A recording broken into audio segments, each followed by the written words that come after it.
আশা করি তোমরা সকলে ভালো আছো আর আমিও ভালো আছি সবাই মিলে।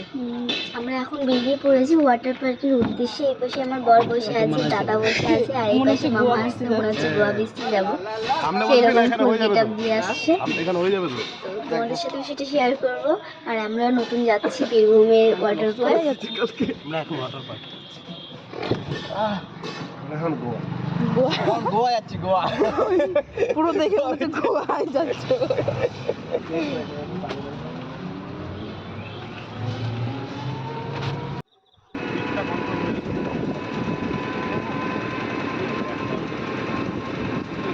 রাস্তায় যেতে যেতে কিছু কিছু ক্লিপ নিয়ে নিচ্ছিলাম। এখানকার ব্রিজের উপর দিয়ে মালগাড়ি যাচ্ছিল, মালগাড়িটা দূর থেকে দেখা যাচ্ছিল, ভালো লাগছিল। মালগাড়িও যাচ্ছে।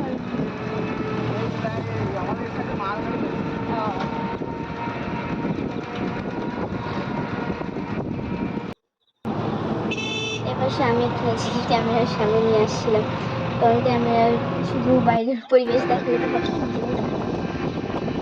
এখানে যে ধান চাষটা খুব কম হয়, এখানে শুধু গমই হয়, সেটাই সবাই বললো। এখানকার লোকজন বললো এখানে ধান চাষটা হয় না, এখানকার মাটিটা খুব গুঁড়ো টাইপ, যার জন্য এখানে ধান চাষ হয় না, গম চাষটাই বেশি হয়। চারি সাইডে গম লাগানো, দেখে মনে হচ্ছে ধান, দূর থেকে কিন্তু না, এটা গম।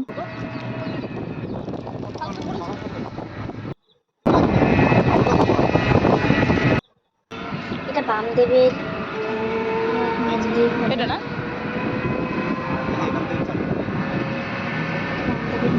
এটা হচ্ছে, এটা আসল মন্দির। আর এটা বামদেবের বাড়ি, এটা বামদেবের বাড়ি।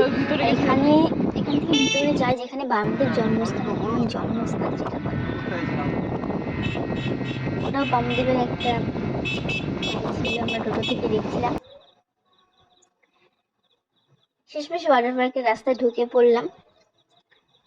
দেখি এখানকার কেমন ওয়াটার পার্ক। এখনো আমরা কেউ যাইনি, আমার ননদকেও বলেছিলাম আসতে, কিন্তু সে আসতে পারেনি। আমরা চারজনে মিলেই চলে এসেছি। ওই দেখা যায় এখানকার ওয়াটার পার্ক, চলো গিয়ে দেখা যাক। বীরভূমের ওয়াটার পার্ক দেখা যাক। দূর থেকে দেখা যাচ্ছে একটা রাইড আছে, না চলছে বলেছিলাম রাইড, কিন্তু না, পরে বুঝলাম যে না, উপর থেকে জল পড়ে নিচ্ছে। ওয়াটার পার্ক রাঙ্গামাটি, হ্যাঁ রাঙ্গামাটি ওয়াটার পার্ক রেস্টুরেন্ট সবই সবাই আছে। বলেছে জাস্ট সুইমিং পুল আছে, কিন্তু না, একটা রাইড আছে, দেখতে ভালো লাগে। দেখা যাক কেমন কি। তো এখানকার টিকিটটা তোমাদের রাঙ্গামাটি ওয়াটার পার্ক রেস্টুরেন্ট সবই আছে ভিতরে, দেখা যাক ভিতরে কি কেমন কি।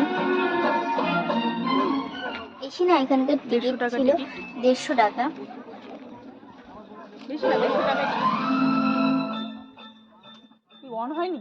गाना अच्छा लगे तो अनुभव स्टूडियो यूट्यूब चैनल को सब्सक्राइब करना।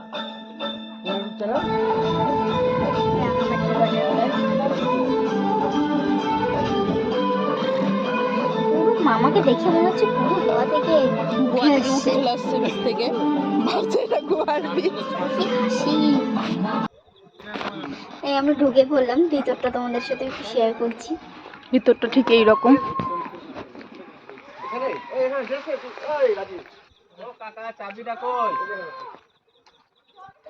ওনাদের কাছে শুনছিল যে এখানে কি ড্রেস পাওয়া যায় নাকি,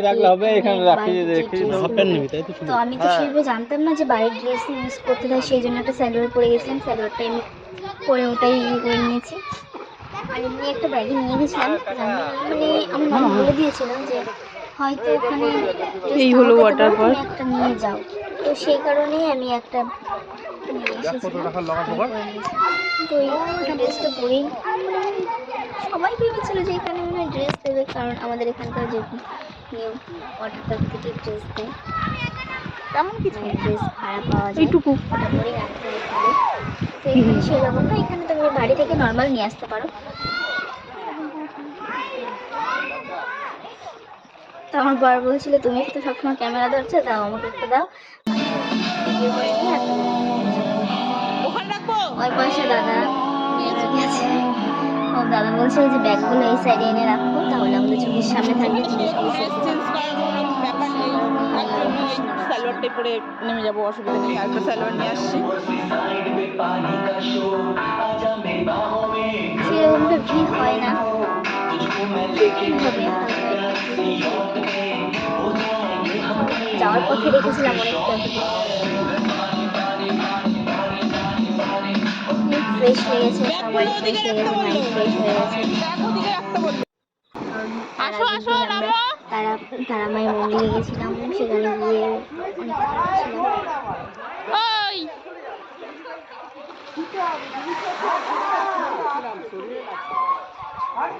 নামো। তারামায়ের মন্দির দর্শন করে তারা, আর হ্যাঁ, এটা তারামায়ের মন্দির দিয়ে মানে যেটা আরে, যাও বাইপাস হয়ে সেই রাস্তাতেই এই কেমন করছে? ওয়াটার পার্কটা পড়ে। তোমরা ও, যারা মামার জন্য তারামায়ের দাঁড়িয়ে কাছে আছো? যাবে, তারাপীঠ, তারা অবশ্যই যেতে পারবে। ওখানে একটা সাইনবোর্ড দেওয়াই আছে ওয়াটার পার্ক লিখে, তোমাদেরকে দেখালাম।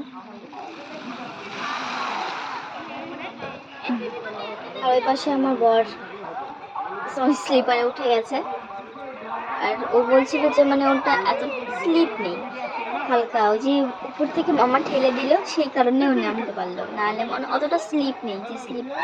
আর এই পাশে দেখো মামার অবস্থা, পিঠে প্রচুর জোরে লেগেছে, পরে প্রচুর লেগেছে। নামবো, আমি এই সালোয়ার পরেই আমি নেমে যাবো, ভাবছি অসুবিধা নেই। নামবো কি নামবো না, বাট মালদারটার মতন অতটা লাইট নেই। অবশ্যই ক্যামেরাটা দেখে এখন আমি চলো। নামবো। তো বলছিল দেখে আসো, সেই কারণে আমি নামছিলাম। করে নিয়ে গেছি স্মৃতি হয়ে থেকে যাবে প্রচুর জল, হালকা জল, এখন দেখছি নেমে দেখছি যে না অনেকটা জল।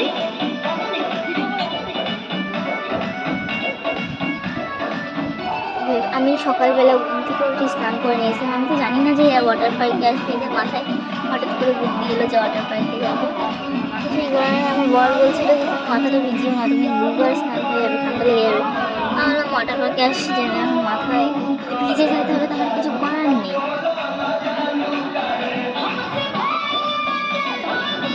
চলো। বলতে বলতেই আমি ঢুকতে দিচ্ছি, চলে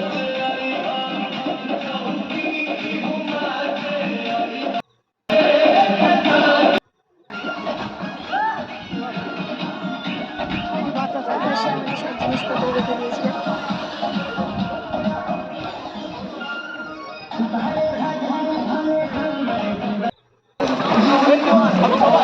আর এই পাশে দেখো আমার চুলটা নিয়ে কি অবস্থা, ও বলেছিল কি অবস্থা, ভালো করে একটা ভিডিও করে দিতে হবে, যে মানে জলের মধ্যে যে পোস্টটা দেয় না, চুলটা সামনে নিয়ে হালকা করে একটু করে দেয়।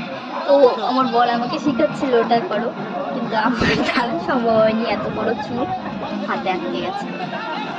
আর দরকার নেই তোমার ওইসব পোস্ট দেওয়ার, আমার দরকার নেই, আমি নর্মালি ঠিক আছে। কি যে মানে কি বলবো, দিতে পারছি না, নাস্তা করলে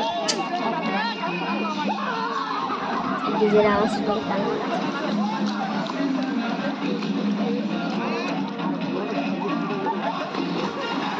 এখন ও পাথর টাকা না না না, আমার ফোন আগে, ফোন ওয়াটার প্রুফ না ভাই, গরিব মানুষের ফোন।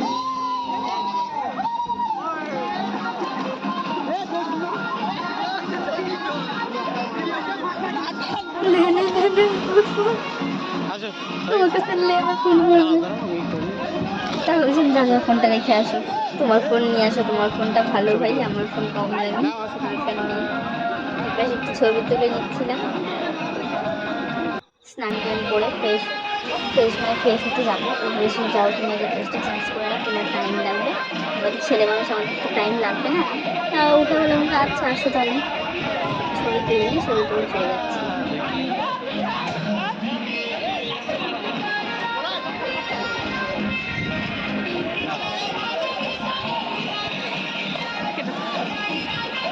ফ্রেশ হয়ে ড্রেস চেঞ্জ করে নিয়েছি, ওদেরও সবার চেঞ্জ করা হয়ে গেছে, আমার চেঞ্জ করে আস্তে আস্তে বলে না মেয়েদের একটু টাইম লাগে, একটু টাইম লাগে।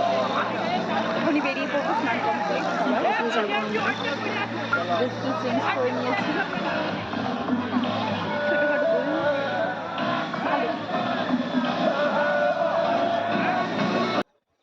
বেশি ফটোশুট হচ্ছে, আমাকে আমার বোন ফটোশুট করে দিচ্ছে, ওই পাশে তারা ভিডিও কলে কথা বলছিল। ছবি ছেলেরা এসে dance করলো।